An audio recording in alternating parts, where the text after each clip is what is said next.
두 주인이라는 제목으로 같이 말씀을 나누겠습니다. 사실 어제 제가 설교한 거 지금 오늘 이 설교 영상을 찍고 있는 것은 9월 1일 월요일입니다.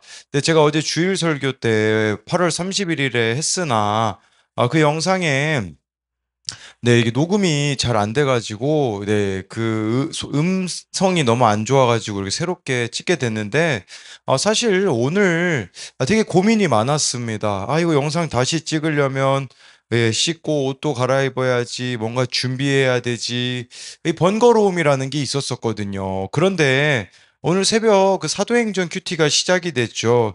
두 가지 때문에 제가 다시 영상을 찍을 수밖에 없었어요. 하나는 예, 사도행전 1장에 데오빌로요라고 시작하잖아요. 그 데오빌로 한 사람을 위하여서 누가가 누가복음과 사도행전을 기록하였던 것처럼 저 또한 좀 한 사람을 위해서 해야겠다. 그리고 뿐만 아니라 예루살렘을 떠나지 말라는 부분들 때문에 예, 이 설교를 우리 구역장님들이 들으시면 이제 구역원들에게 듣고 이것을 나눠주시기 때문에 예, 제가 그렇기 때문에 또 여기서 감당해야 될 그 일들이 있었기 때문에 영상을 이렇게 찍습니다.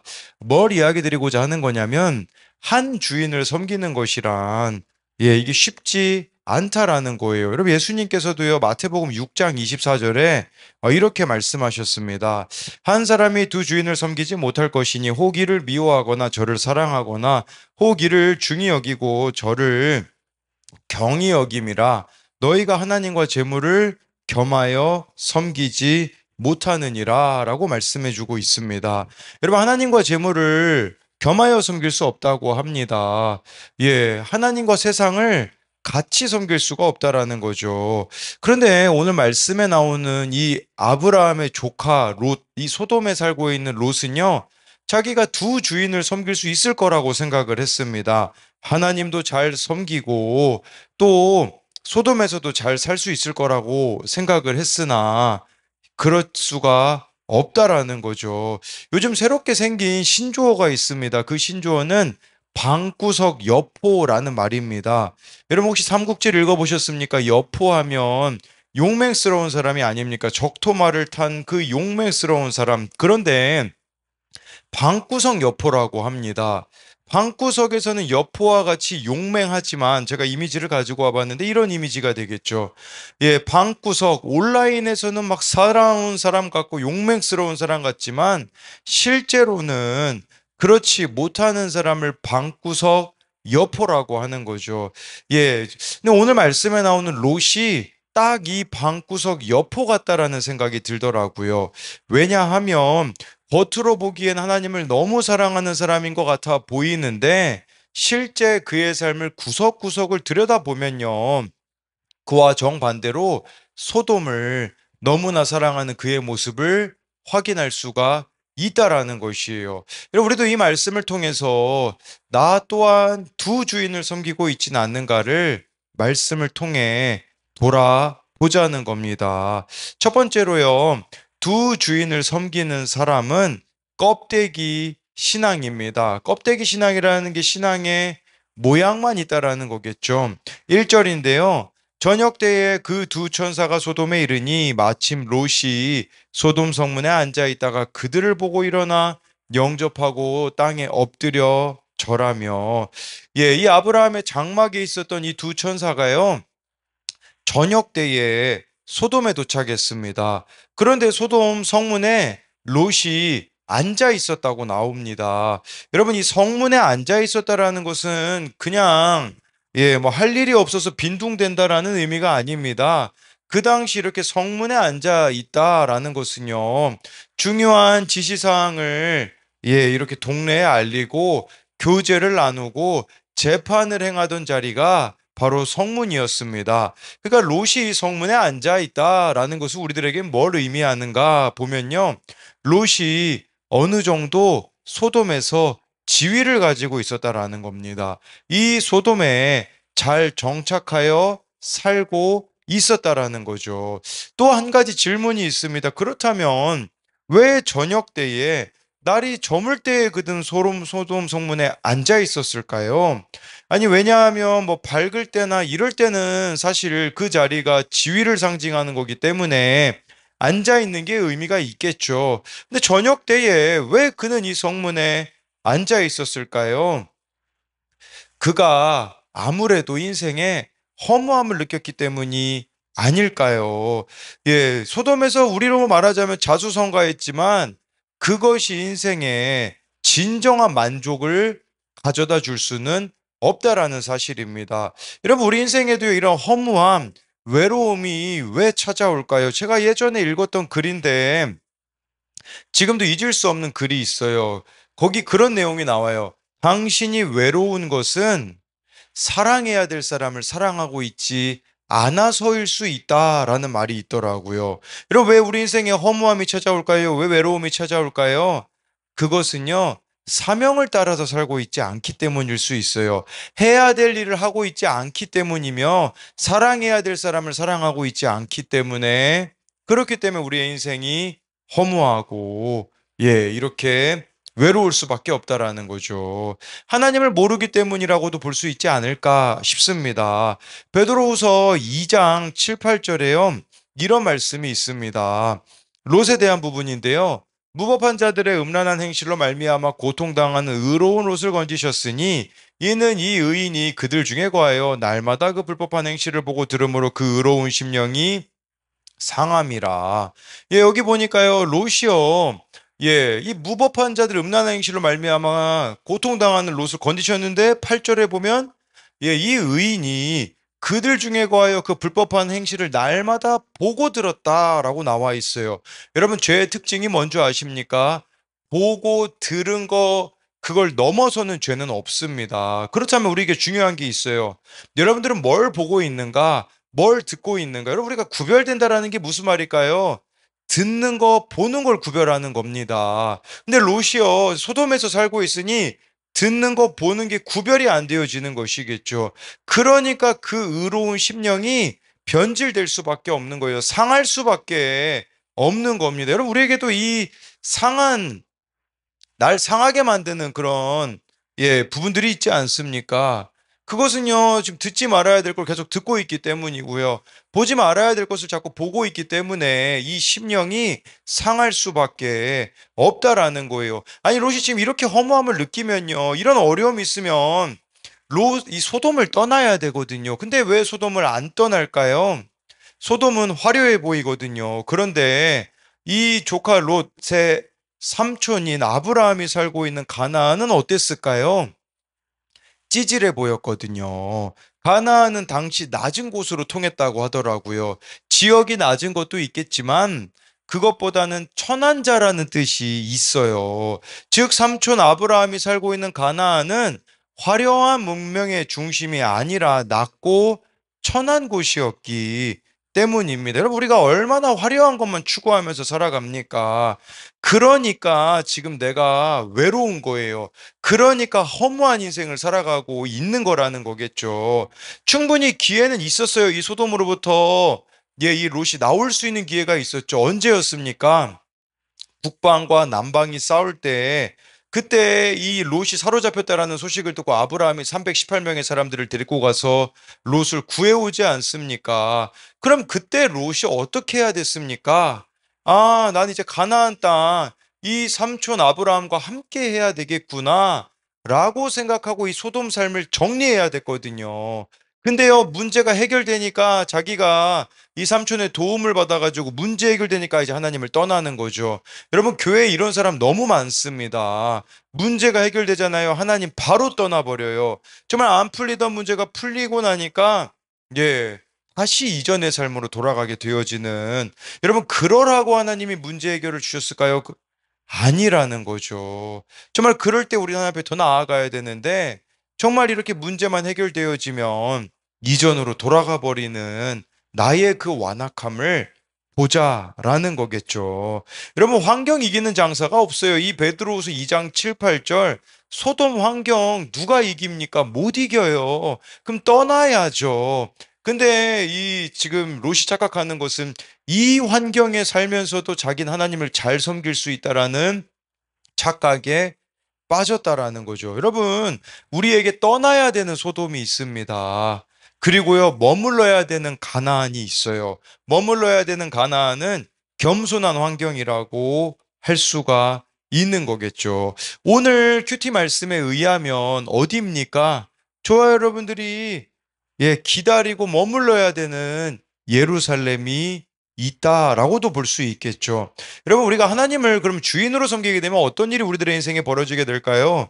그것은 자연스럽게 떠나게 되는 인간관계, 정리가 되는 인간관계가 있습니다. 하나님을 주인으로 섬기면 떠나게 되어지는 취미생활이 있습니다. 이건 제가 대학교 때 딱 경험했던 것 같아요. 대학생이 되자 제가 그 전에는 어울리던 친구들이 있었었거든요. 그런데요, 제가 예수님을 19살, 필리핀에서 대학을 좀 빨리 가서 19살에 대학에 들어갔는데 거기서 주님을 만났거든요. 특징이 뭐냐? 만나는 사람이 달라지더라고요. 저절로 이전에 어울렸던 친구들을 하고 거리가 생길 수밖에 없게 되어지더라고요. 여러분, 우리가 하나님을 주인으로 삼는다라는 것은요, 자연스럽게 구별되어질 수밖에 없다라는 거예요. 그런데 롯은 아직도 여지를 남겨두고 있어요. 여러분, 우리가 두 주인을 섬긴다라는 거 어렵게 생각할 게 아닙니다. 두 주인을 섬긴다라는 게 무슨 말입니까? 여지를 남겨두는 거예요. 죄의 여지를 남겨두는 거, 유혹의 여지를 남겨두는 것이라고 할 수 있겠죠. 이렇게 되면 여러분, 우리는 방황이 끝이 나지 않습니다. 사명과 현실 사이에 끼어서 지금 이 소돔 성문에 저녁때에 앉아있는 이 롯의 모습을 보시라는 거겠죠. 다시 1절로 돌아가세요. 롯은 천사들을 보고 일어나 앞에 엎드려 절하였다라고 나옵니다. 우리 계속해서 2절 3절을 보게 되어지면요, 이르되 내 주여 돌이켜 종의 집으로 들어와 발을 씻고 주무시고 일찍 일어나 갈 길을 가소서. 그들이 이르되 아니라 우리가 거리에서 밤을 새우리라. 롯이 간청하며 그제서야 돌이켜 그 집으로 들어오는지라. 롯이 그들을 위하여 식탁을 베풀고 무교병을 구우니 그들이 먹으니라. 여기 먼저 우리가 2절을 보면요, 롯이 이 두 천사를 대접하는 모습이 아브라함이 대접하는 모습과 비슷해 보입니다. 경건의 모양이 있어 보이죠. 신앙의 껍데기가 있어 보이는 모습이죠. 근데 실상은 어떨까요?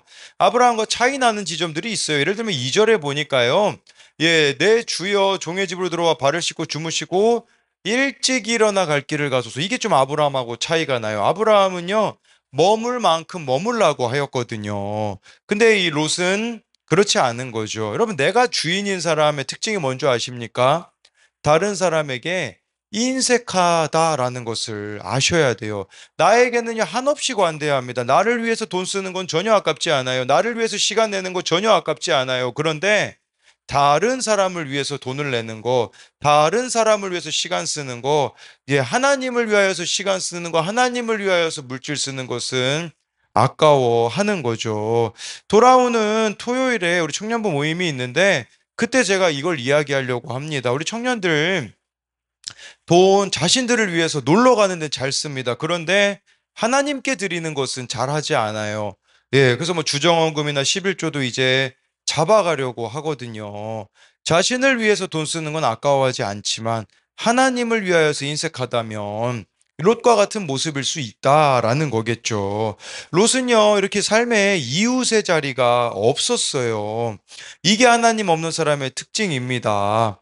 그리고요, 하나님 없는 사람의 특징은 항상 쫓깁니다. 돈에 쫓기고 명예에 쫓기고 자꾸 쫓겨요. 돈이 충분한데요, 충분하지 않다고 말해요.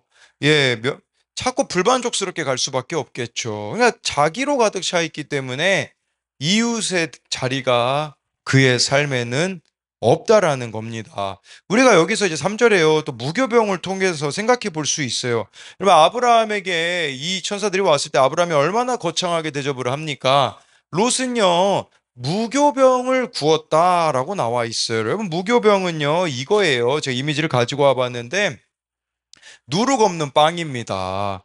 물론 이 무교병이 지금 아브라함 시대 이때는 아니겠지만 이후에 이제 이스라엘 백성들이 이집트에서 애굽에서 430년간 종살이하고 나올 때 그때 이제 무교병은 또 의미가 있거든요. 예, 무교병은요, 이런 의미가 있죠. 누룩 없는 빵인데 누룩은 성경에서 죄를 의미하거든요. 죄가 없는 그 무교병의 모습을 롯이 해야 되는데 롯이 그러했을까요? 물론 이 무교병을 대접했다라는 건 대접이 좀 하찮았다라는 의미도 될 수 있어요. 물론 준비가 안 되어 있다라는 말도 있죠. 갑작스럽게 이 천사들을 맞이해야 됐기 때문에 그러하다라는 것인데 이 무교병은요, 롯이 지향해야 되는 모습이라고도 볼 수 있어요. 그건 뭐냐면 회개하는 삶인 거죠. 무교병엔 누룩이 빠졌잖아요. 롯은 무교병의 모습과 반대였습니다. 진짜 회개가 안 이루어졌다라는 거죠. 우리도 마찬가지 여러분. 진짜 회개는 하고 싶어 하지 않아요. 불편하거든요. 적용도 마찬가지입니다. 어느 정도 그냥 부담되지 않을 정도의 적용들만 우리는 해나가죠. 진짜 해야 되는 적용, 진짜 해야 되는 이 회개는 쏙 빼놓고 갈 때가 얼마나 많은지 모른다라는 겁니다. 그러니까 여러분 진정성이 없는 삶이 될 수밖에 없는 것이겠죠.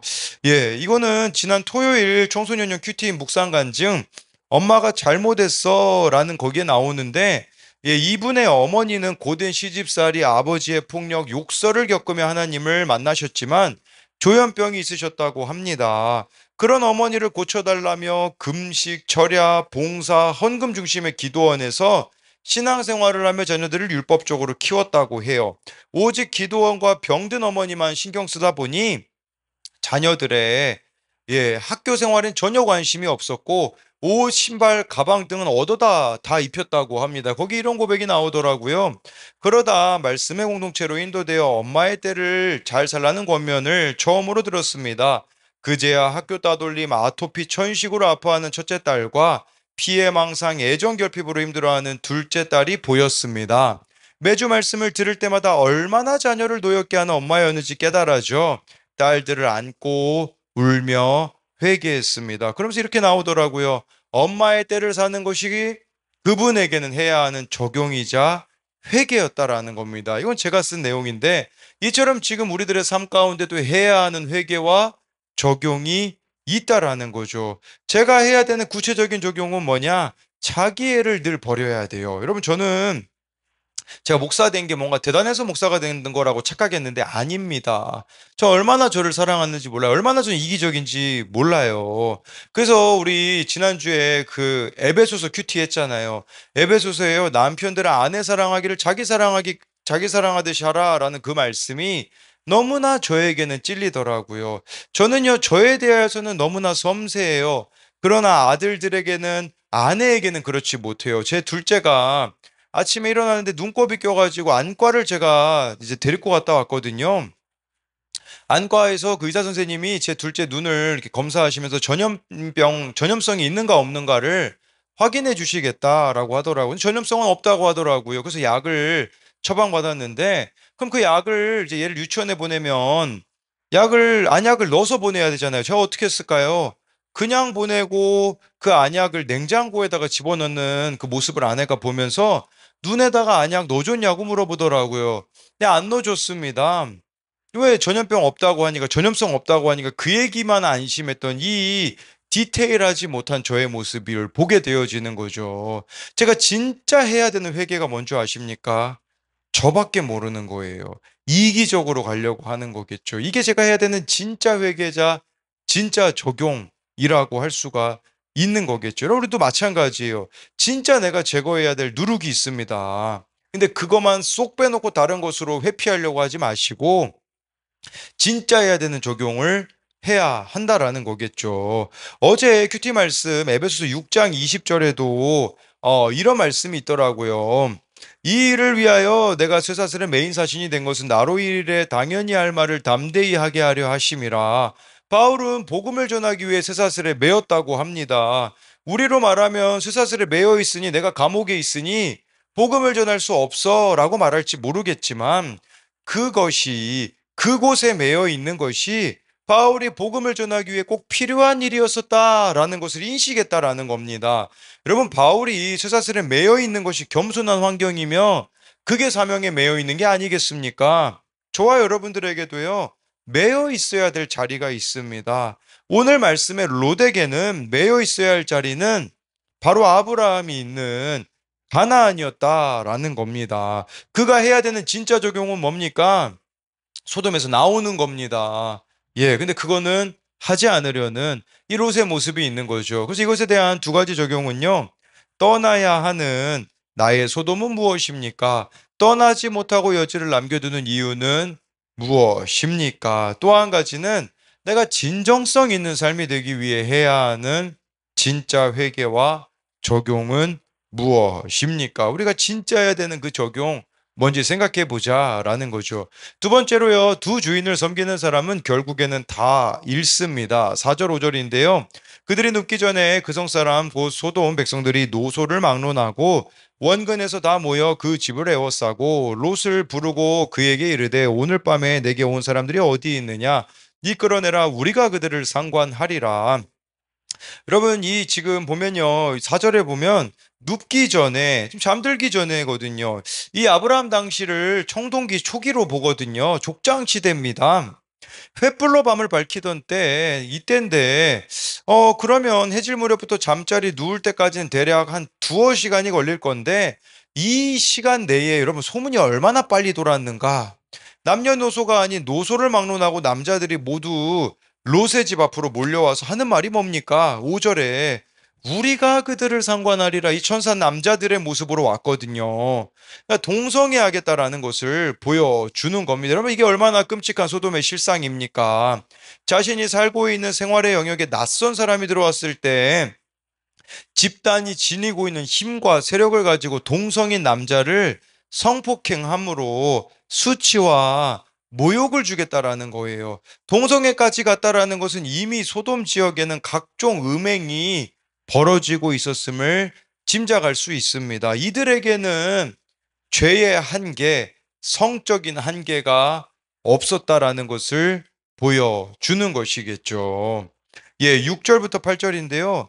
롯이 문 밖에 무리로 나가서 뒤로 문을 닫고 이르되 청하노니 내 형제들아 이런 악을 행하지 말라. 내게 남자를 가까이 아니야 하지 아니한 두 딸이 있노라. 청하건대 내가 그들을 너희에게로 이끌어내리니 너희 눈에 좋을 대로 그들에게 행하고 이 사람들은 내 집에 들어왔은즉 이 사람들에게는 아무 일도 저지르지 말라. 여러분, 여기 지금 롯은요, 아브라함이 아니라 롯은 이 소돔 사람들을 뭐라고 생각하냐? 7절에 내 형제들아 라고 생각합니다. 롯이 소돔에 와서 지낸 지 예, 거의 뭐 10년, 20년 뭐 요 정도 되었다고 볼 수 있거든요. 그러니까 롯은 이 소돔 사람들을 자기 형제로 생각을 했다라는 거죠. 그런데 네. 그러니까 그러면서 뭐라고 이야기하냐? 8절에 좀 너무 끔찍한 일을 해요. 이 두 천사들은 이 나그네로 온 천사들은 내보낼 수가 없으니 그러니까 자기 두 딸을 내놓겠다라고 이렇게 이야기를 합니다. 근데요, 이 두 딸을 내놓겠다라는 것은 되게 천사들을 배려하는 것처럼 보이잖아요. 근데 제가 어느 기록을 찾아봤더니 이 두 딸은 여러분 나중에 창세기 더 읽어보시면 정혼한 남자들이 있습니다. 그러니까 이미 약혼한 사이예요. 근데 제가 어느 기록을 보니까요. 약혼한 처녀를 범하면 예, 이제 끔찍한 일을 당한다라는 그런 말이 있더라고요. 그러니까 두 딸을 내놓는 게 뭔가 되게 롯이 인심 쓰는 것 같잖아요. 근데요, 롯이요, 지금 이용해 먹는 거예요. 내 두 딸 내놓았을 때 이들이 건들면 이제는 어떤 일이 벌어지는지 그들이 알았기 때문에 이렇게 말하는 거라고 볼 수 있겠죠. 지금 이 상황을 하나님이 만드셨잖아요. 그러니까 지금 하나님이 지금 질문하고 계시는 거예요. 야, 로사, 너 나냐? 소돔이냐? 둘 중에 하나를 선택해야 됐거든요. 진짜 하나님을 원하면 어떻게 해야 되겠습니까? 아, 이제 여기 살 곳이 아니구나. 짐 싸서 그냥 나와 버려야죠, 이제. 근데요, 그럼 뭐, 근데 이제 소돔에서, 나 이제 소돔을 선택한다. 그럼 어떻게 하면 됩니까? 두 천사를 내주면 되는 거예요. 근데요, 이것도 안 하고 저것도 안 하겠다라는 것은 이 지금 롯은 두 주인을 끝까지 섬기겠다라는 거예요. 하나님도 저 포기 못해요. 그리고 저에게 이 안락함을 가져다 주는 화려한 세상인 이 소돔도 저는 포기 못합니다. 말하고 있는 게 지금 두 딸 내놓는다라는 말이 바로 거기에 이제 함축되어져 있는 의미라는 거겠죠. 롯은 소돔 사람들에게 형제들아라고 하는데 여러분 소돔 사람들은 롯을 어떻게 생각했는지가 이제 9절에 나옵니다. 그들이 이르되 너는 물러나라 또 이르되 이 자가 들어와서 거류하면서 우리의 법관이 되려 하는도다. 이제 우리가 그들보다 너를 더 헤아리라 하고 롯을 밀치며 가까이 가서 그 문을 부수려고 하는지라. 여러분 소돔 사람들이 롯을 어떻게 생각했을까요? 이자가 들어와서 거류하면서 이 거류한다라는 것은 일시적으로 체류한다라는 의미도 있겠지만 예, 이것은요, 자기 백성으로 취급하지 않는다라는 의미가 담겨 있어요. 예, 그러면서 우리의 법관이 되려 하는도다. 무슨 말이겠습니까? 너와 우리는 아무 상관이 없다라는 겁니다. 여러분, 이걸 아셔야 돼요. 우리가요, 세상에 배신당할 날이 옵니다. 그게 축복입니다, 여러분. 왜 그런 줄 아십니까? 그제서야 우리는 하나님을 붙잡을 수 있는 기회가 주어지면 하나님만 섬기는 기회가 주어지는 것이라고 할 수가 있다라는 겁니다. 여러분 두 주인을 섬기려고 하고 있는 롯의 삶의 결과를 보십시오. 하나님도 놓치고 소돔 사람들로부터 배척을 당합니다. 양쪽을 다 잃고 수치만 당하게 되어지는 것이겠죠. 여러분 우리가요 하나님을 선택하지 않으면요 우리 인생에 반복되고 남는 것은 수치밖에 없다라는 거예요. 수치 안 당하려고 우리가 회개를 안 하거든요. 여러분 그러면요 계속 수치 당할 수밖에 없어요. 성경을 읽어보십시오. 수치를 당하지만 하나님을 선택한 사람들의 인생을 어떻게 인도해 가시는지를요. 룻기만 봐도 알 수 있지 않습니까? 나오미가 자신의 다 그 모든 수치를 드러냈을 때 수치로만 그 인생이 끝납니까? 그렇지 않았다라는 것이죠. 우리 계속해서 10절, 11절을 보면요. 그 사람들이 손을 내밀어 롯을 집으로 끌어들이고 문을 닫고 문 밖에 무리를 대소를 막론하고 그 눈을 어둡게 하니 그들이 문을 찾느라고 헤매었더라. 여러분 이 얼마나 끈질깁니까? 소돔 사람들의 모습을 보십시오. 예, 11절에 이 무리를 눈을 어둡게 했어요. 두 천사가. 근데요, 막 문을 찾느라고 헤매었다라는 게 무슨 말입니까?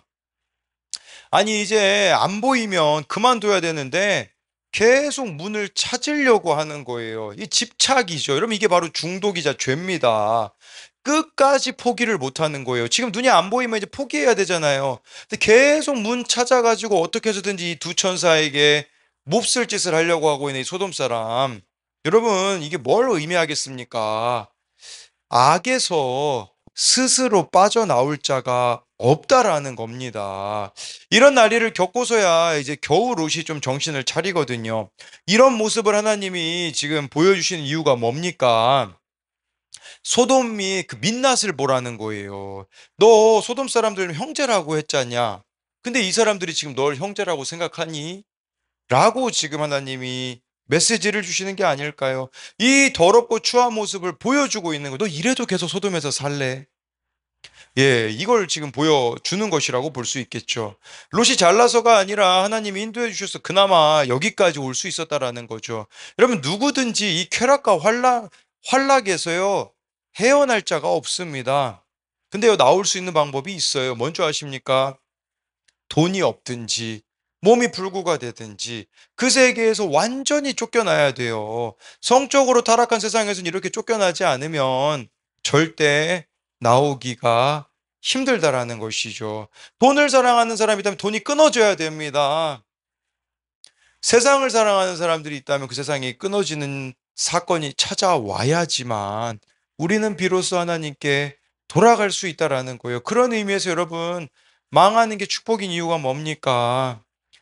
그제서야 이 죄와 중독을 끊어내는 기회이기 때문이며 하나님께 돌아갈 수 있는 기회라는 사실이에요. 내가 의지할 게 아무것도 없을 때 그때 우리가 전심으로 하나님을 찾는 것이 아니겠습니까? 저는 오늘 말씀을 보면서 좀 생각이 들었던 게 있어요. 여러분, 아브라함에게는 이 두 천사가 지친 나그네의 모습으로 갔다고 합니다. 그런데 롯에게는요, 예, 아름답고 말끔하고 잘생긴 네, 남자의 모습으로 갔다고 하더라고요.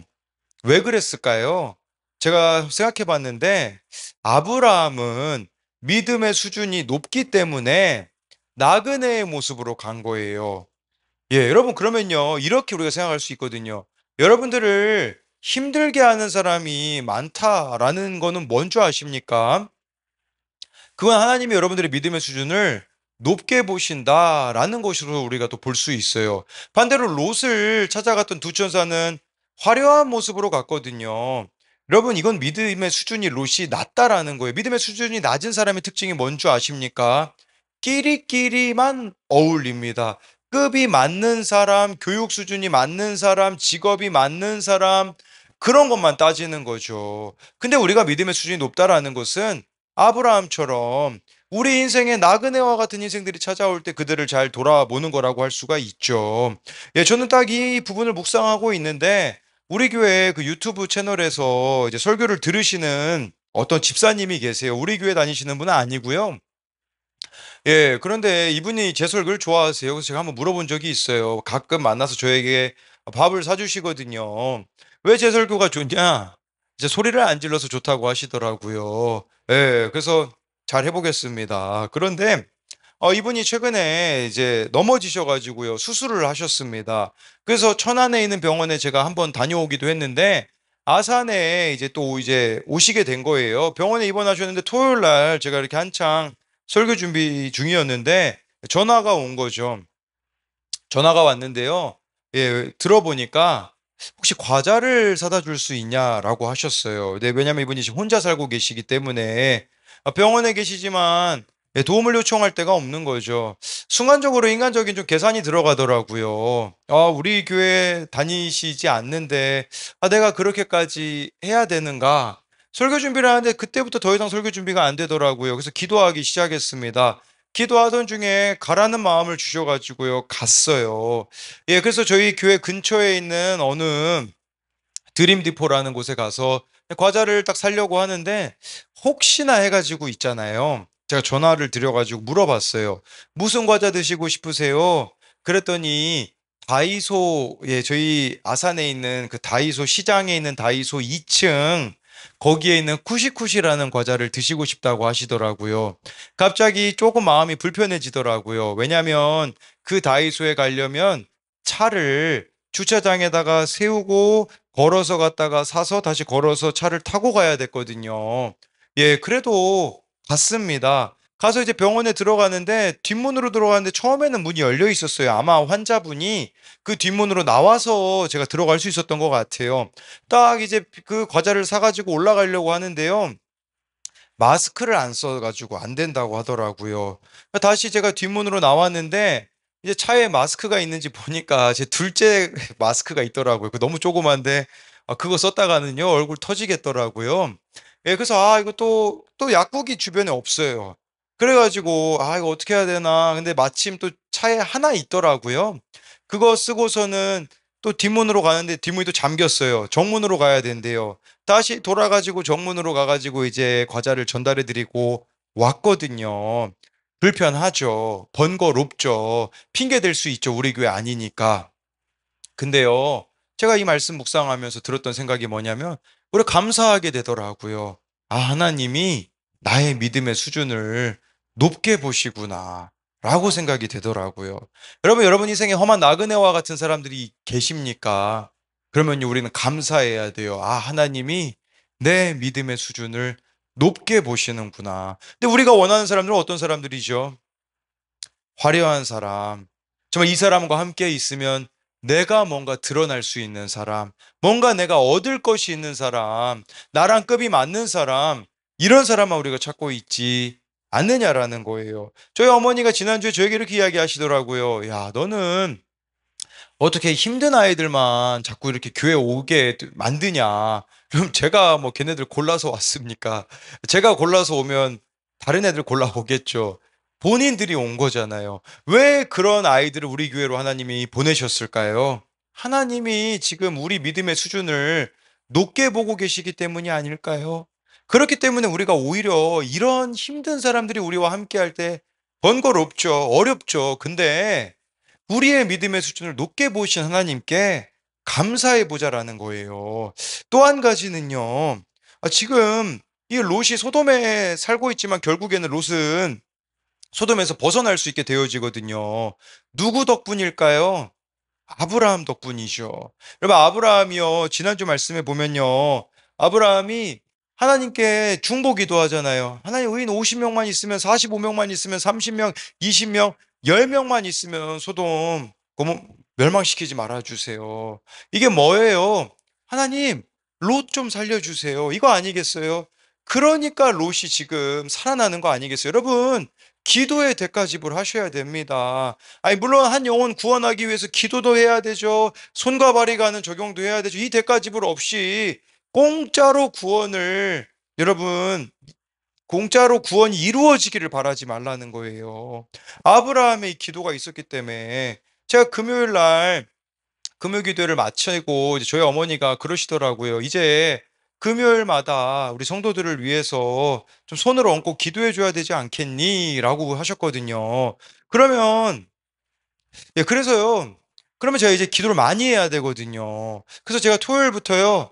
이제 기도 많이 하자. 정말 저는요, 말씀 묵상하는 시간은 예, 길게 잡는데 기도가 너무 짧은 사람이거든요. 그래서요, 토요일 날은 시간 날 때마다 기도했어요. 어떤 일이 벌어졌을까요?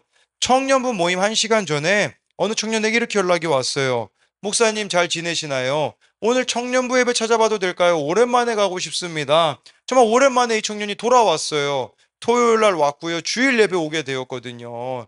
기도가 있었기 때문이라는 거죠. 청년부가 9시에 끝났는데 또 어떤 서울에 살고 있던 청년에게도 연락이 왔어요. 갑자기 생각나서 연락드려 봅니다. 잘 지내십니까? 12년 전에 헬스장에서 제가 트레이너였던 애인데 예, 전도하려고 밖에서 만나고 또 몇 번씩 만나긴 했습니다. 근데 왜 갑자기 제가 생각이 났을까요? 기도했기 때문이라는 거죠. 여러분, 기도하세요. 그래야 구원의 역사가 일어납니다. 그래야 그 구원의 때를 우리가 붙잡을 수 있게 되어지는 겁니다.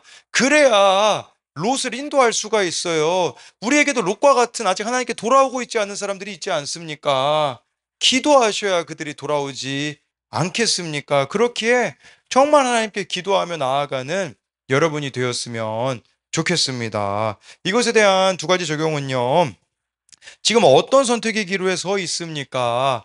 하나님이 원하시는 것을 선택할 용기가 있습니까? 지금 내가 가장 집착하고 있는 것은 무엇입니까? 끊기 힘든 중독은 무엇입니까?